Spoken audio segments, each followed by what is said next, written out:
सास और नंद, उन्होंने अपना गुनाह छुपाने के लिए इतना बड़ा गुनाह कर दिया। इन दोनों माँ बेटी ने अपने नाजायज ताल्लुकात को छुपाने के लिए इतना बड़ा गुनाह कर। लोग बताते हैं कि जब उन्होंने उसके पेट में छुरियां मारी हैं, उसका जो 9 माह का बच्चा भी उसके पेट में था। टांगों से ऊपर और गर्दन से नीचे वाला हिस्सा ये मिला है, एक टांग मिली है और उसका सर अभी तक नहीं मिला है। अस्सलाम वालेकुम नाज़रीन, मैं हूं एडी मलिक और इस वक्त सियालकोट के छोटे से गांव कोटली मुरला में मौजूद हूं। और मेरे पीछे जो आप एक गंदा नाला देख रहे हैं, इस नाले के अंदर जालिम ससुरालियों ने एक और बहू को काट कर उसके जिस्म के मुख्तलिफ हिस्से करके बोरियों में डालकर इस गंदे नाले में फेंक दिए।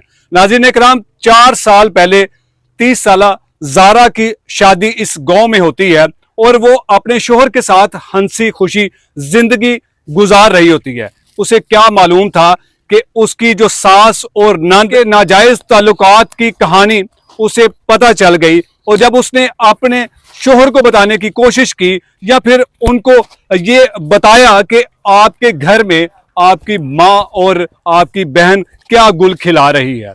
1 माह पहले मकतूला अपने शोहर के साथ सऊदी अरब में रह रही थी और वहां से वो वापस पाकिस्तान आती है और उसके बाप ने अपनी बेटी को उसके ससुराल 10 दिन पहले छोड़कर आए थे।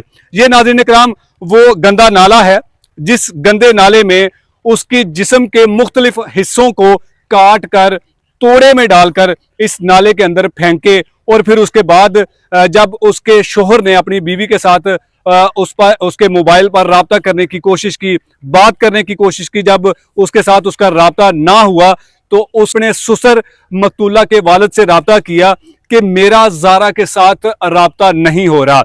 जो ही ये बात जब मकतूला के वालिद को बताई जाती है तो उन्होंने फौरी इस गांव में आकर जब अपनी बेटी को उसके घर में तलाश किया तो उसकी बेटी कहीं नहीं मिली।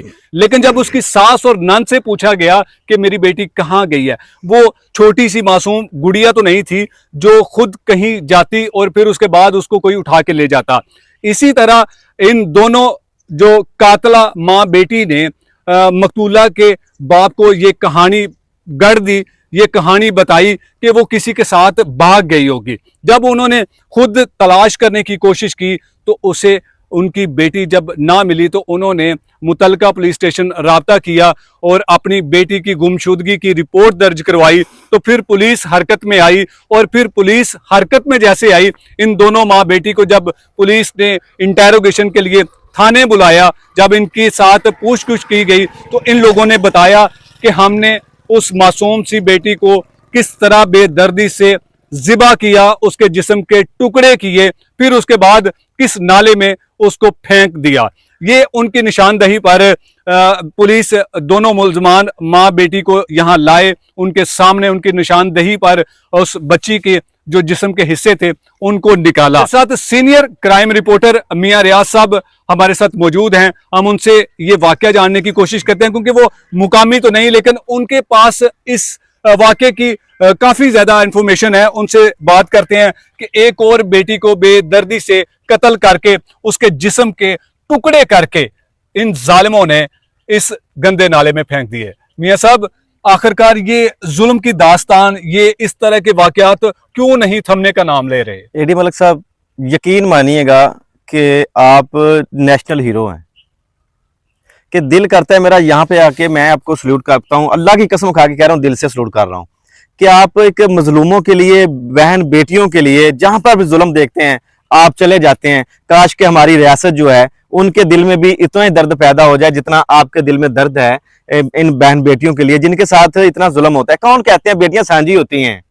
यहाँ पे आके पता चलता है कि बेटियां सांझी नहीं है। यार, आपकी बेटी आपकी है, मेरी बेटी मेरी है। क्या पता था उनको कि 4 साल यहाँ पहले जो एक लाल जोड़े में यहाँ पर ज़ारा बीबी आई है और उसको टुकड़े करके इस गंदे नाले में फेंक दिया जाएगा, वो इस तरह जुल्म कर दिया जाएगा। सब कत्ल तो अमूमन आप देखते हैं कि होते रहते हैं, लेकिन कत्ल के बाद इस तरह की फरौनियत कर देना, यार मैं नहीं समझता कि ये इंसान कहलाने के काबिल हो सकता है। इंशाल्लाह एडी साहब, आप भी और मैं भी पूरे तरीके से अल्हम्दुलिल्लाह ये स्टोरी का जो है ना लोगों को बैकअप देते रहेंगे और पता करेंगे उस बेचारी का कसूर क्या था।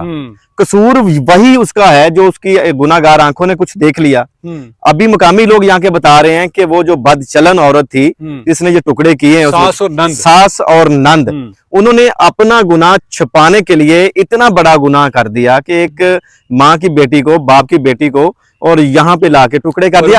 कत्ल एक नहीं है एडी साहब, ये कह रहे हैं कि एक मर्डर नहीं हुआ, ये 2 कत्ल हुए हैं। जो मुकामी लोग बताते हैं कि जब उन्होंने उसके पेट में छुरियां मारी हैं, उसका जो 9 माह का बच्चा भी उसके पेट में था और उसको भी निकाल के इन्होंने उसको भी निकाल के 2 टुकड़े किए हैं। किस कदर गुस्सा होगा उनको, ये बदबख्तों को नहीं पता कि ये जो हमारे बेटे की निशानी है, जो अब्रॉड में है, जो बाहर बैठा हुआ, हमारी अय्याशियों के लिए पैसा कमाता है, हम यहाँ पे बैठ के अय्याशियां कर रही हैं और उसी के बेटे को काट रही हैं, उसकी बीवी को काट रही हैं। इन दोनों के जो मामला थे, जो ताल्लुकात थे मियां बीवी के, बहुत अच्छे, बहुत खुशगवार थे। कुछ माह पहले ही वो तो गई हुई थी बाहर, बिल्कुल, और बाहर गई हुई थी और अपने खामद से यहाँ पे आई है। तो उसके खामद ने भेजा कि मैंने कुछ सामान भेजा आपके लिए, कुछ तहाइफ भेजे हैं, वो जाके मेरी माँ से जाके ले आओ। वो तो यहाँ पे तहाइफ लेने के लिए आई हुई है और उन्होंने जो गुस्सा था। ये सब मेरी मकतूला के वालिद से जब गुज़श्ता रात बात हुई तो उन्होंने बताया कि 10 दिन पहले मैं अपनी बेटी को उसके ससुराल में छोड़कर आया था। क्योंकि वो इस कदर दुख में मुब्तला थे, मैं मजीद उनसे बातें नहीं कर सका। और हम कोशिश करेंगे कि उनका मौकफ, उनकी बेटी को किस तरह से बेदर्दी से इन्होंने जालिमों ने कत्ल किया, और इस कत्ल करने के पीछे जो यहाँ के जो मुकामी लोग हैं, जब उनसे हमारी बात हुई, उन्होंने जो हैरान कुन इंकशाफ कर दिए। मेरी तो अक्ल जो है वो दंग रह चुकी है कि इन दोनों माँ बेटी ने अपने नाजायज ताल्लुकात को छुपाने के लिए इतना बड़ा गुनाह कर दिया, जिसकी मैं समझता हूँ कि सजा जो भी दी जाए ना वो कम है, वो बिल्कुल कम है। तो इस बच्ची की जो डेड बॉडी के जो हिस्से मिले हैं, वो कौन कौन से हिस्से मिले हैं, वो जरा नाज़रीन को बताइएगा, और उनकी हालत क्या थी? अच्छा एडी भाई, उसकी हालत जो लोगों ने देखी होगी, उन लोगों का पता नहीं कितना हौसला होगा। हम तो यहाँ पे बयान करते हुए तस्वीरें देख रहे हैं, वो तस्वीरें हम नाज़रीन को नहीं दिखा सकते, वो बिल्कुल नहीं दिखा सकते। कमजोर दिल वाले तो वो वैसे हमारे पास है, तस्वीरें भी नहीं देख सकते। उसके जो लोग बताते हैं, जिन लोगों ने यहाँ पे आके जो तलाश की, रेस्क्यू वालों ने वो बताते हैं कि उसके हाथ अलहदा, बाजू उसके अलहदा थे, और उसकी टांगे पाँव वो भी अलहदा थे। और मुझे यहाँ पर मियां साहब आपके सामने एक मजदूर जिसने कैमरे के सामने आने से इनकार किया। जाहिर बात है, मजबूरी होती है, लोग नहीं हमारी तरह इस तरह नहीं खुल के बोल सकते, लेकिन हमारा तो काम है हम अगर नहीं बोलेंगे तो कौन बोलेगा। और उस मजदूर के मुताबिक उस बच्ची का ये वाला टांगों से ऊपर और गर्दन से नीचे वाला हिस्सा ये मिला है, एक टांग मिली है, और उसका सर अभी तक नहीं मिला है। उसकी टांग और उसके बाजू अभी तक नहीं मिले हैं। उसके पेट के अंदर जो बच्चा था वो किस हालत में था वो अभी तक नहीं मिला। जिस बच्चे ने दुनिया की रोशनी भी नहीं देखी, आके माँ का प्यार, बाप का प्यार, उसी माँ की गोद में वो बच्चे का भी वो दम तोड़ गया। किस कदर ये सफाक लोग हैं, किस कदर दरिंदे लोग हैं ये। और एडी साहब, मैं यहाँ पे जो मुकामी पुलिस है यहाँ की, मैं उनको सल्यूट पेश करना चाहूंगा, जिन्होंने बिल्कुल शफाफ तहकीकात की हैं और उनसे अगलवाया, और पता ये भी चला कि वो बड़े बासर लोग हैं। मुल्जमान जो हैं, वो अगर वो पैसा फेंक तमाशा देख वाला निजाम अगर यहाँ पे भी चल जाता, तो आज ये लोग बेनकाब नहीं होते। आप देखें नाज़रीन किराम, यकीन करें कि इस मकतूला का बाप जो है ना, वो इसी सिस्टम का एक हिस्सा है। वो पंजाब पुलिस के एक ऑफिसर हैं, लेकिन जुल्म किसी के साथ हो सकता है, उसमें ये नहीं देखता कि ये किसी महकमे का ऑफिसर है, ये गरीब शख्स है, ये रेडी वाला है, या फिर ये कोई लैंडलॉर्ड, कोई अमीर कबीर है। ये जुल्म किसी के साथ भी हो सकता है, क्योंकि हम इस मुआशरे का हिस्सा हैं। बेटियां हम सब की सांझी होती हैं, लेकिन अब ये बात हम सुना करते थे कि बेटियां सब की सांझी होती हैं, लेकिन मियां साहब ने जो शुरू में बताया कि जिसदी बेटी ओदी बेटी है, किसी दी धी नूं कोई धी नहीं मानता भी। लेकिन ये जो अफसोसनाक वाकया पेश आया, अब इस वाकये के तमाम मुल्जमान, तमाम के तमाम कातिल, वो कातिल जिनको इन दोनों माँ बेटी ने, जो वो इनके मुबैना आशिक या जिनके साथ इनके नाजायज ताल्लुकात थे, उनको लाहौर से इसलिए बुलाया कि यहाँ हमने बकरा ज़िबा करवाना है। सोचिए वो किस कदर फरौन किस्म का इंसान होगा, और उन्होंने उस मासूम सी बच्ची को किस तरह से बेदर्दी से कत्ल किया होगा। ये गांव चलते हैं, वहां से जाकर भी कुछ लोगों से आपकी मुलाकात करवाते हैं। अल्लाह ने के बाद।